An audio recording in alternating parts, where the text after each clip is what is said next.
alors bio et local, hein, pas que bio, les deux, parce qu'il ne faut pas opposer les agricultures entre elles, on a assez de soucis comme ça, on ne va pas se diviser.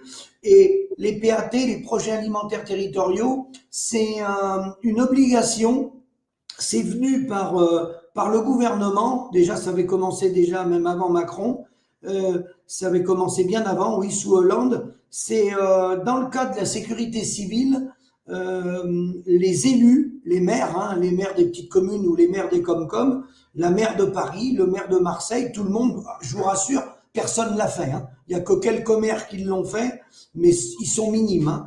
Normalement, ils doivent avoir mis en place un plan communal de sauvegarde, hein, en cas de cyberattaque.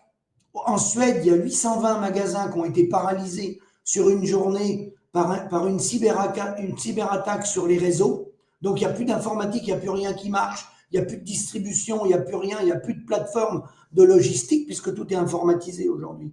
Et donc, aujourd'hui, ce qui se passe, c'est que des grandes villes comme Paris, où vous pouvez être, ou ailleurs, il y a 72 heures de réserve aujourd'hui. S'il y avait un conflit militaire ou une cyberattaque ou, je ne sais pas, un truc nucléaire ou autre, s'il y a le moindre conflit majeur, on n'a que 72 heures de réserve alimentaire pour alimenter les grandes villes, et ces 72 heures de réserve sont dans les camions frigos, les camions blancs qu'on croise sur les routes, principalement de la société du groupe STEF, qui est une filiale de la FNSEA, puisqu'ils ont mis des actions un peu partout dans l'agro-industrie et l'agroalimentaire. Les réserves, elles sont dans les camions frigos blancs du groupe STEF, qui livrent 100 000 livraisons par jour en Europe.